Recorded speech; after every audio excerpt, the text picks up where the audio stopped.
Y esto pasaba hace solo unos minutos en Ecuador. Hombres armados han entrado en un canal de televisión de Guayaquil.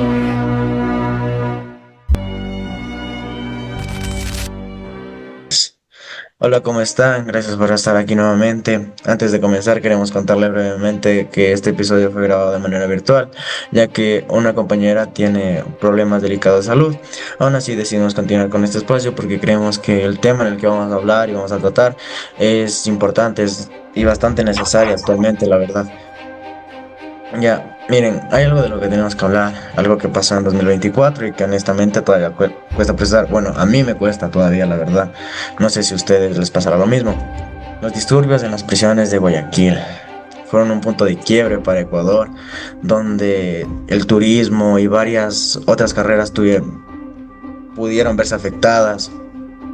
No fue simplemente un incidente más en las noticias del mediodía o algo así. Fue el momento en que todos nos dimos cuenta de que esto ya se salió de control. ¿Y saben qué es lo más perturbador? Que esa violencia no se quedó donde uno esperaría que se quede, encerrada tras una prisión, encerrada tras unos barrotes, sino que salió a respirar el mismo aire que nosotros, llegó a nuestros barrios, llegó a nuestras calles, tocó la puerta de nuestras casas sin un previo aviso. Y es un giro que nadie vio venir. Por ejemplo, en mi caso, yo estaba haciendo compras y cuando pasó todo el tema fue algo de locos, porque eso no se quedó ahí, sino que irrumpió en plena transmisión televisiva, que ya es algo verdaderamente demencial, diría yo.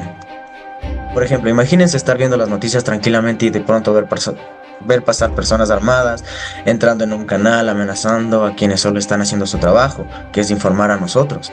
Y eso pasó en TC Televisión y todos lo vimos. Quiero que piensen un segundo. ¿Dónde estaban ustedes ese día?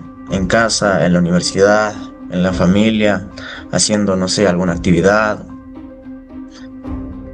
No sé, haciendo cualquier actividad, no se me viene algo a la mente en específico. Cierren los ojos por un momento. Imaginen que eso estaba pasando a pocas cuadras de donde viven. Fue surrealista, aterrador. Ese día el miedo dejó de ser algo abstracto, se volvió real, se volvió a poder palpar. Ujú, exactamente. Y cuando hablamos de amotinamientos y la violencia en las cárceles del Ecuador, no solo nos referimos a hechos aislados, sino a una crisis bastante grande que ha afectado profundamente a la sociedad ecuatoriana en los últimos años. En ausencias de Carol Noroña, es una periodista que recogió varios testimonios, crónicas y relatos que evidenciaron cómo en las prisiones han dejado de ser espacios de rehabilitación para convertirse en territorios dominados por grupos criminales, donde el miedo y el terror gobiernan en esos lugares. Ocurren masacres, violencias extremas y graves violaciones a los derechos humanos. Pero aquí les hacemos una pregunta. ¿Ustedes creen que las cárceles en Ecuador realmente están rehabilitando o solo están fortaleciendo el crimen organizado? Eh, si nos están escuchando por YouTube, queremos leer sus comentarios. Esta realidad también es respaldada por estudios académicos que señalan el hacinamiento, la debilidad institucional y la falta de políticas penitenciarias integrales que han favorecido el control de las cárceles por parte de organizaciones criminales.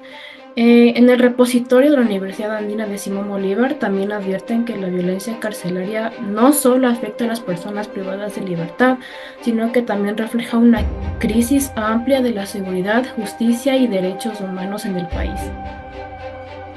Bueno, me parece un gran aporte, mira, la verdad, es un muy buen punto de vista, la verdad, como, o sea, actualmente, sin importar qué haya pasado hace 2 años aproximadamente, seguimos siendo uno de los países más peligrosos del mundo y es algo que a mí me sorprende, la verdad. No me imagino ustedes. Es algo que sí impacta escuchar noticias de que hay países que nos están tirando la mala porque somos un país peligroso, escuchar como extranjeros dicen que les da miedo caminar por las calles. Es algo, la verdad, de un tema que sí toca hablar bastante, la verdad. Y bueno, vamos a hablar de una sección especial que se llama el dato detrás del titular. Dato importante. Verán, Ecuador pasó en pocos años de ser uno de los países más seguros de la región. Imagínense eso, a registrar cifras históricas de violencia, asesinato, sicariato, extorsiones, muchas cosas. Entonces la pregunta realmente es, ¿qué cambió realmente? ¿Cuál fue el cambio que tuvo? ¿Por qué? Uno de los puntos más importantes creo que es para comprender esta situación sería organizar todos los hechos que hemos vivido y crear así un patrón para que todo esto tenga sentido.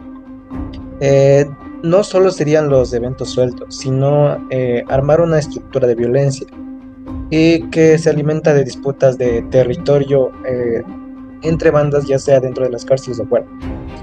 Si analizamos los amotinamientos sin orden, podríamos crear un caos o solo una falta de control, pero al organizar la información tendríamos como clave, eh, si encontramos un patrón, sería, eh, creo que sería investigar lo que es la disputa de territorio, el control interno o la ausencia del Estado. Aquí viene la pregunta incómoda, voy a tenerla que hacer. Sería, ¿el problema son solo las bandas criminales o también sería la falta de una presencia estatal? Porque cuando el Estado pierde el control, las cárceles dejan de ser unos centros de rehabilitación y se convierten en centros de mano del crimen organizado. Ujú. Entonces, ¿tú crees que la solución sería solo más una fuerza pública, tal vez? No necesariamente, sino que se reforma el sistema desde adentro, y que solo estaríamos apagando incendios sin resolver el punto del problema. Para entender la estructura del primer paso sería proponer unas soluciones reales. Ya, otros aspectos claves es el hacinamiento. La Comisión Interamericana de los Derechos Humanos señala que la sobrepoblación crea condiciones inhumanas, falta de espacio, higiene y servicios básicos que los vulnera de la dignidad de las personas privadas de la libertad. En el Word explica que, no solo genera violencia, sino también propaga enfermedades y dificulta cualquier intento de rehabilitación. Ahora les planteo una reflexión. ¿Puede una persona rehabilitarse en un entorno donde reina la violencia? En esta parte es un tanto sí y un tanto no. Entonces el problema es que no solo es la seguridad, sino también es el derecho de las personas, porque también necesita que produzcan un uso de exceso en la cárcel para mejorar las condiciones y asegurarse una rehabilitación segura.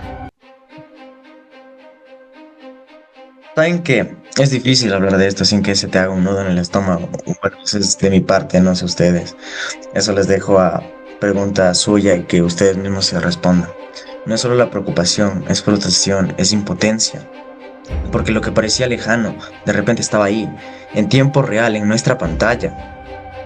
Donde nos vieron no solo personas adultas, nos pudieron ver ancianos, nos pudieron ver niños, donde van a pensar que eso es normal, es algo natural que pasa en nuestro día a día. Y actualmente en el 2025 y 2026, que han sido las cifras más altas de violencia que han registrado en el país, puede ser que ese sea nuestro día a día.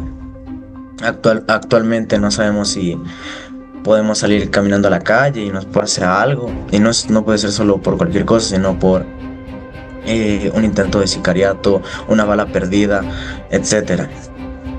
Esto va más allá de números o estadísticas. Estamos ante una crisis que expone las grietas profundas de nuestro sistema de seguridad y de nuestras instituciones. ¿Y qué es lo más peligroso? Sería acostumbrarnos a eso, normalizar ese miedo que actualmente nos están dando ese tipo de cosas, resignarnos a que así deberían ser las cosas cuando no. Por eso les planteo esta pregunta final. ¿Qué tipo de país queremos ser dentro de 10 años? ¿El país que siga viéndose hundido en la violencia, en las extorsiones, en sicariatos, en muertes, en tanta cosa? ¿O queremos ser un país que salga adelante, un país que sea llamativo para más gente, un país donde verdaderamente quieran estar, no solo extranjeros, sino nosotros mismos? Y la otra pregunta es, ¿uno que normalizó la violencia o uno que decidió enfrentarla? Si tienen alguna experiencia o reflexión sobre este tema, pueden enviarnos su opinión de manera anónima o escribirnos en redes. porque queremos que este espacio sea también de ustedes, sea también de que se puedan desahogar, que puedan decir sus problemas, que puedan decirnos tantas cosas. Gracias por su tiempo, espero verlos en un próximo episodio.